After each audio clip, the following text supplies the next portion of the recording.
বয়স্ক লোক ইচ্ছা করলেও অনেক নেক কাজ করতে পারে না, ইচ্ছা করলেও অনেক গুনার কাজও করতে পারে। বয়স হয়ে গেছে 60 বছর 70 বছর, এখন চাইলেই সারা রাত তাহাজ্জুদ পড়তে পারবে না, চাইলেই সারা রাত নাচের আড্ডায়ও থাকতে পারবে না, শরীরে কুলাবে না, ইচ্ছা থাকলেও পারবে না। ইচ্ছা করলেই আল্লাহর জন্য জান কোরবানি করে দ্বীনের জন্য কঠিন মেহনত মুজাহাদা করতে পারবে, এটা স্বাভাবিক। আমার মনে আছে একটা সময় 2.5 ঘন্টা 3 ঘন্টাও পায়ে হাইটা কোথাও মাহফিলে গেছে, এখন আর এটা সহ্য হয় না। তাইলে হায়াতের একটা অংশ আছে মানুষের।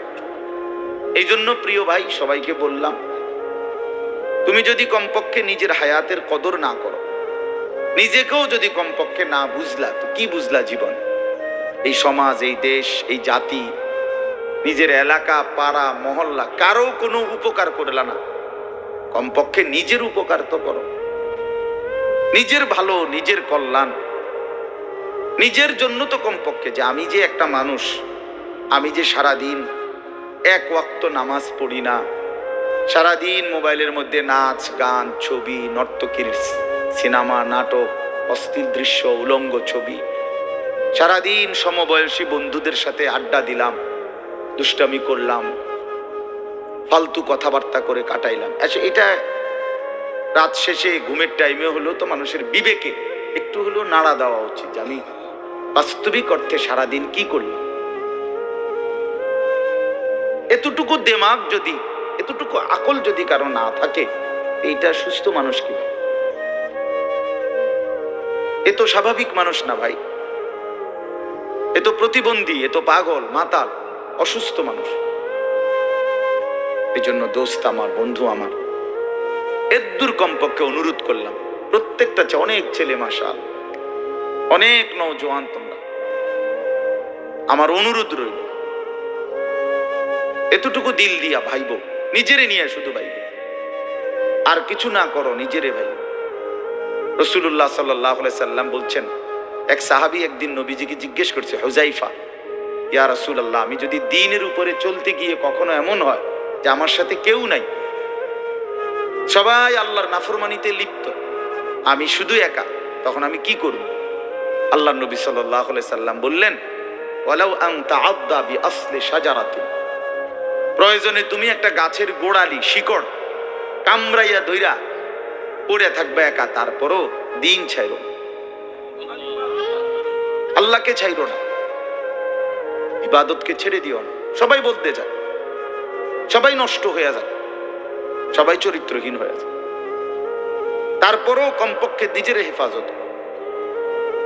রাসূলুল্লাহ সাল্লাল্লাহু আলাইহি ওয়াসাল্লাম বলছেন, মানুষের মধ্যে অন্যায়, নাফরমানি, মানুষের মনের চাহিদা, খেয়াল খুশি, খামখেয়ালি, এগুলো যখন বেড়ে যাবে, আল্লাহর নবী সাল্লাল্লাহু আলাইহি সাল্লাম বলছেন, ফাআলাইকা বিখাসাতি নাফসি, শুধু তখন নিজেরে আঁকড়ায় ধরো, ওয়া দাইল আওয়াম, যাও, না পারলে মানুষের ছেড়ে দাও, যে আমি আর পারলাম না, কিন্তু কমপক্ষে নিজেরে নষ্ট করো, নিজেরে বরবাদ করো, নিজের নামাজটুকু পড়ো, নিজের চরিত্রটা ভালো রাখো। এটা কি জীবন যে আমি বানের পানির মতো, স্রোতের মতো ভাইসা গেলাম, চরিত্রহীনতায়, অশ্লীলতায়, বেহায়াপনায়।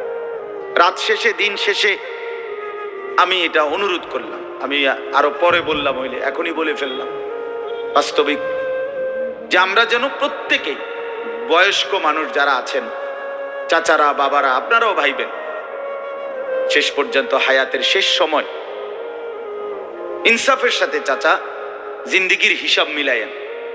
আসলে ওয়ালতানজুর নাফসুম মা কদ্দামাত লিগাদ, আল্লাহ তাআলা বলছে, বান্দা তোমাকে বলছি, বান্দা প্রতিদিন হিসাব কইরো, লক্ষ্য করো আজকে তুমি আগামীকাল আখিরাতের জন্য কি পাঠিয়েছো।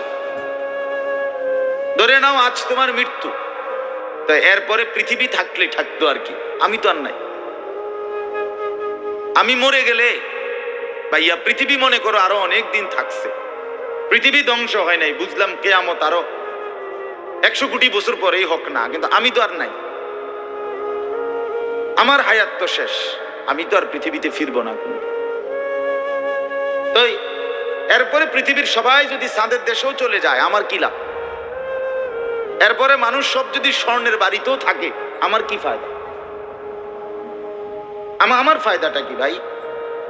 বাবা বলেন, সুদের টাকা দিয়া, ঘুষের টাকা দিয়া, হারামের টাকা দিয়ে, আল্লাহর নাফরমানি করে, অবৈধ পন্থায় হারাম রোজগার করে ঘর বাড়ি দিয়ে গেলেন, ছেলে পেলে করে, তো ছেলে পেলে করে দিয়ে গেলেন, কিন্তু আপনি তো থাকতেন না।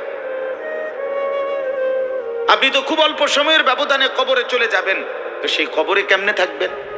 তো নিজের ঘরকে অরক্ষিত করে